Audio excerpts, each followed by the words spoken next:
Olá, boa noite, sejam todos bem-vindos. Começa agora o Terra Viva, DBO na TV, desta segunda-feira, 19 de abril, com as principais notícias da pecuária brasileira.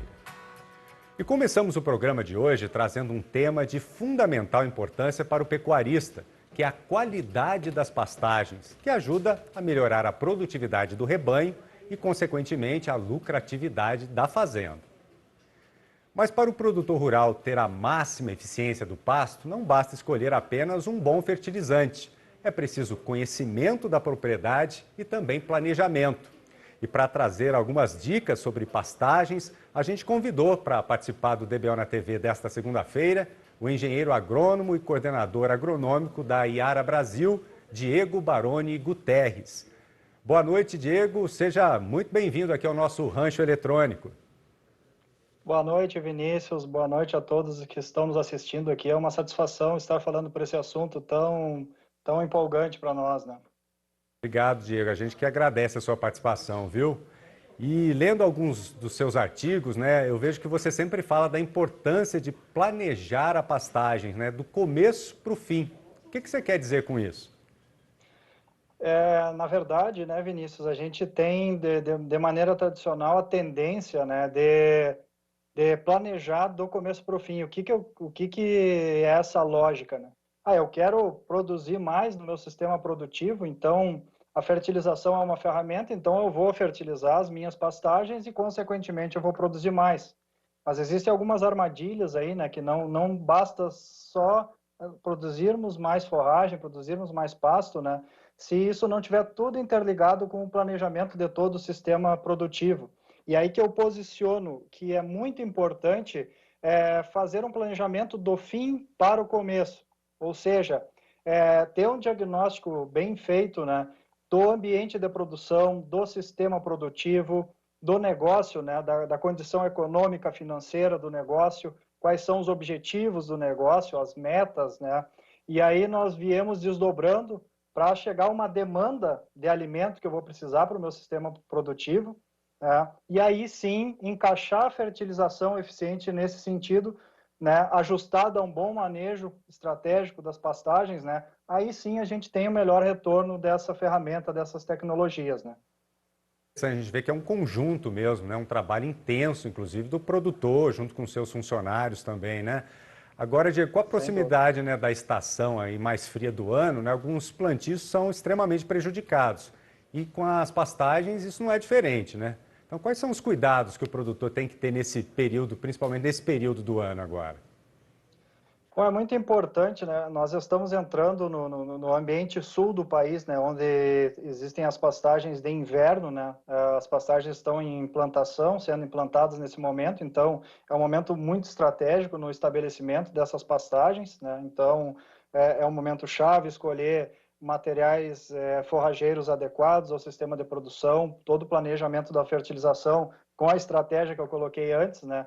E no ambiente tropical a gente tá chegando agora na estação das secas, que começa a parar de chover, né? Então é muito importante preparar as pastagens, né, para esse período que vai existir de pouca disponibilidade de água. Então pensar em estratégias, né, para que as plantas acumulem reservas, para que mantenham um resíduo adequado para passar essa estação e depois, quando começarem as chuvas de novo, as pastagens rebrotarem, né, com antecedência, com mais vigor, né, reduzindo o vazio que se estabelece nesse período.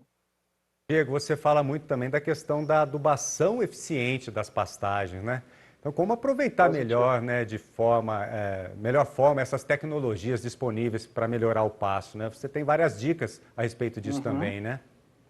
Positivo, Vinícius. Bom, tendo essa noção clara da demanda, né, de produção de forragem do sistema produtivo e do negócio, e o diagnóstico do solo, ou seja, o que eu tenho de estoque de nutrientes no solo, eu vou ter uma visão mais aproximada, mais aprimorada de quanto eu preciso adicionar de fertilizantes. E aí que entra uma ferramenta muito difundida hoje, né, no meio agronômico, que é o manejo 4Cs, onde a gente entra com a fonte adequada, na dose adequada, no momento adequado e na localização adequada, né? Pensando no manejo de adubação de pastagens, né?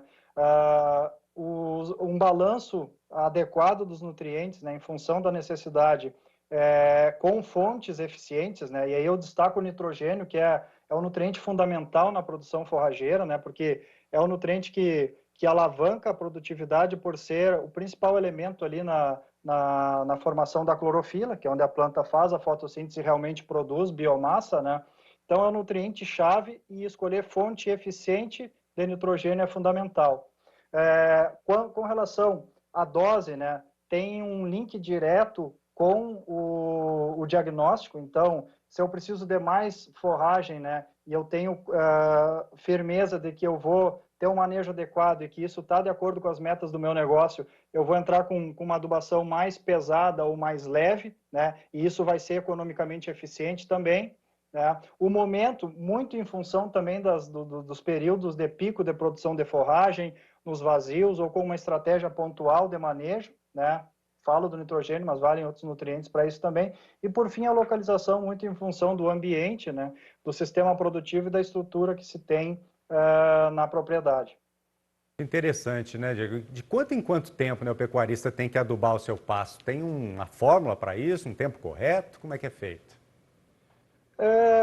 Por exemplo, vou trazer o exemplo agora da implantação das pastagens, né, no ambiente sul do país, as pastagens de inverno, né?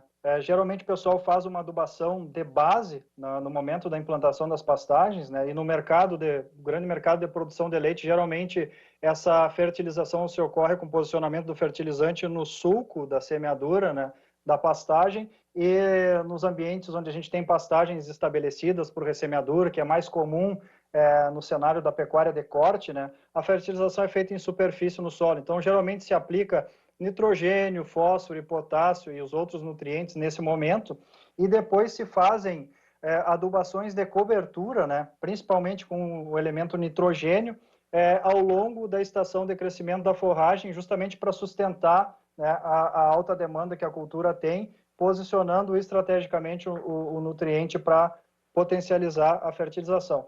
Não é muito diferente, né, no ambiente tropical, só a gente transfere isso da estação que a gente está entrando agora para o início das águas, né? É feita uma fertilização de manutenção no início do crescimento, quando volta a chover, e depois fazem aplicações de nitrogênio, potássio em cobertura para sustentar a produção de forragem. Para a gente encerrar aqui o nosso bate-papo, né? Por que é importante, então, esse planejamento, né? Qual que vai ser a consequência para o pecuarista lá na frente? É mais rentabilidade, é lucratividade? Por que ele tem que pensar, assim, numa boa pastagem? Sem dúvida. Agora há pouco, né, eu estava assistindo a programação do Terra Viva ali a respeito de custos de produção, né? Com a alta das commodities hoje, por exemplo, o farelo, o grão, né, ele tá assim pressionado, né, com valor alto, e isso torna ele menos atrativo para os sistemas produtivos, né, de pecuária. E a gente tem na base a pasto, né, uma grande oportunidade de produzir quantidade e qualidade de alimentos também, porque a gente tem hoje materiais genéticos, espécies forrageiras, né, para todo o ambiente brasileiro aí, com um potencial genético e qualidade excelentes, né? Então a gente pode ajustar essas ferramentas de uma melhor forma a sustentar, né, um custo de produção assertivo.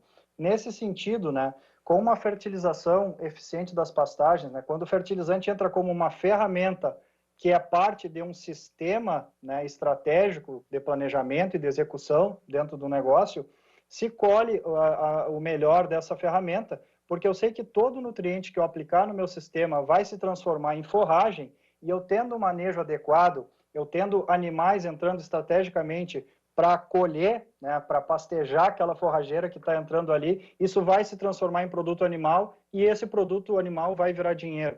Então, é aí que entra essa eficiência da fertilização e, óbvio, né, os fertilizantes que têm mais tecnologia embarcada, sem dúvida, têm um potencial maior de alavancar a produção forrageira. Perfeito, Diego. Te agradecer muito aqui, viu, pelas informações que você trouxe para a gente, são informações fundamentais aí para o produtor rural, né? Te agradecer muito e até uma próxima oportunidade, viu? Muito obrigado, um abraço a todos, uma boa noite, um abraço, Vinícius, valeu. Boa noite, muito obrigado. Vamos agora para o nosso primeiro intervalo. Já voltamos com as informações do mercado do boi magro, da reposição. É rapidinho, não saia daí. Vamos de volta com Terra Viva DBO na TV.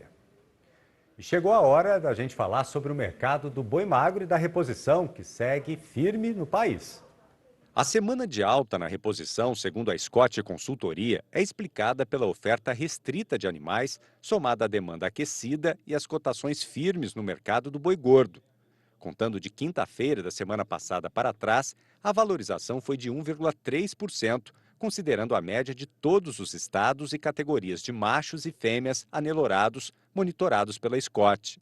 A cotação dos machos também subiu 1,3%. A boa demanda se estendeu para todas as categorias de machos, tanto os mais zerados quanto os mais jovens. Já para as fêmeas, a valorização foi de 1,2%.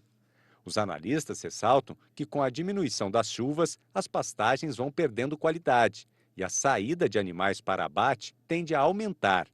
Por outro lado, no mercado de reposição, a atenção se volta para a entrada das boiadas no coxo. Destaque para as categorias mais zeradas em Rondônia, onde o boi magro teve alta de R$ 450 por cabeça e o garrote anelorado, valorização de R$ 350 por cabeça. A Scott Consultoria informa ainda que no curto e médio prazos, com a janela do primeiro giro de confinamento batendo a porta, a tendência é que aumente a procura pelos machos mais zerados. O Paraná é o segundo estado que mais produz leite no Brasil. A produção tem crescido nos últimos anos e hoje chega a cerca de 4 bilhões e 400 milhões de litros por ano. Vamos ver na reportagem. Boa parte desta produção de leite se deve ao pai do seu Wilfried, que chegou na colônia Vitmarsum, localizada a 70 quilômetros de Curitiba, na década de 1960. Hoje, a propriedade conta com 130 vacas, que chegam a produzir 4 mil litros por dia. Estamos com a produção de 30 litros por vaca. Uma produção razoável. Toda a produção está ligada às cooperativas, que totalizam 8 agroindústrias, produtoras de laticínios em todo o estado.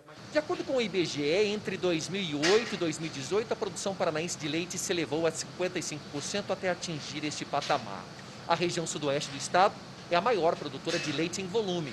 Já a região centro-oriental, que compreende os municípios de Castro, Carambeí, Palmeira e Arapoti, é a que apresenta maiores índices de produtividade, com produção de cerca de 10 mil litros de leite por vaca anualmente.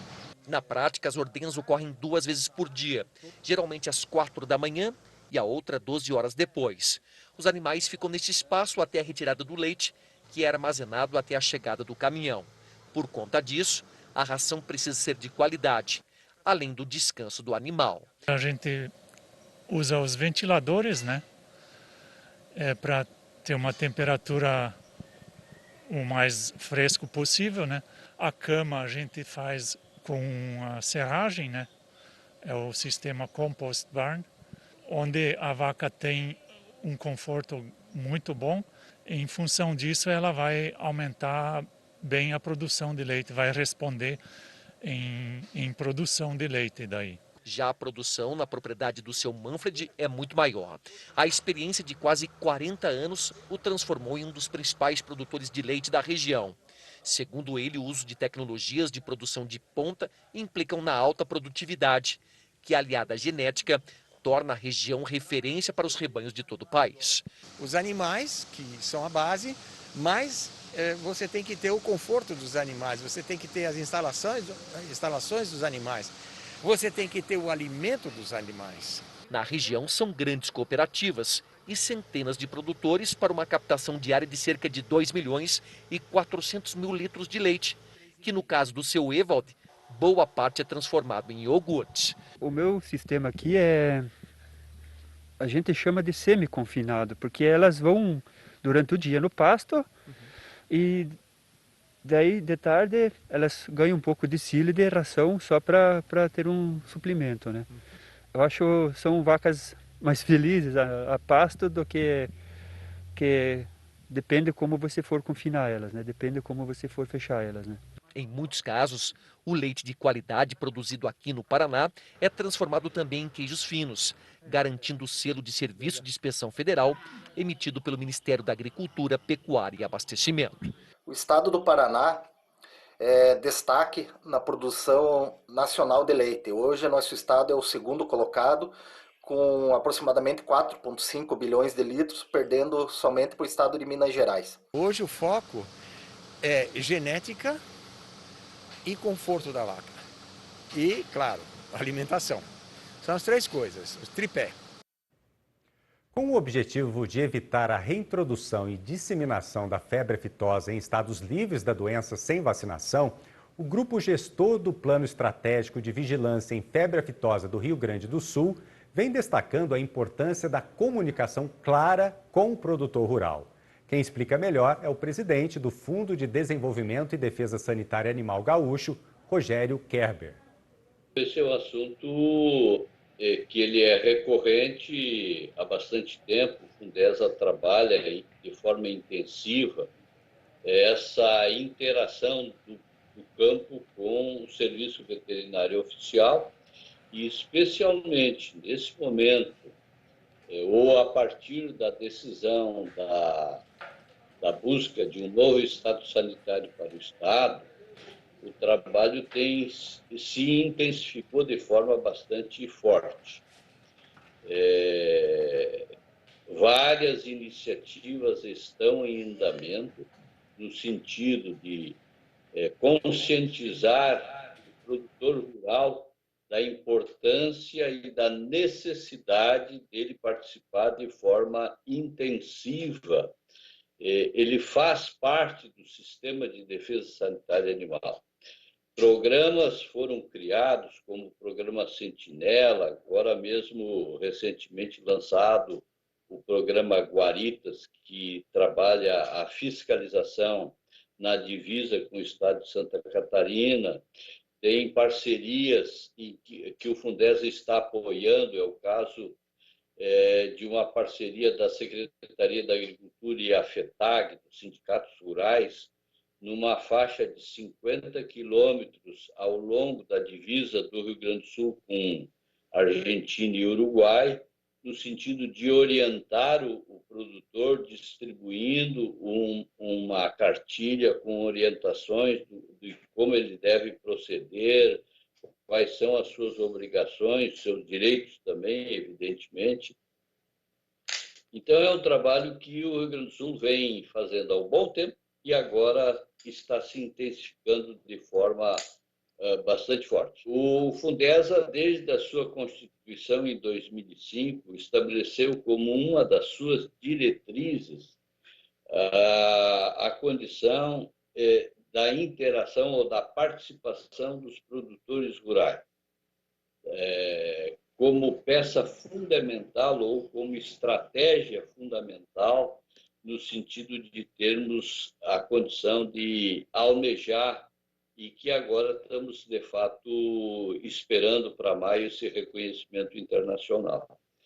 Na condição de que quem tem o maior interesse e uma condição diferenciada de contribuir para que um estado sanitário se alcance e se mantenha é, sem dúvida nenhuma, o produtor rural.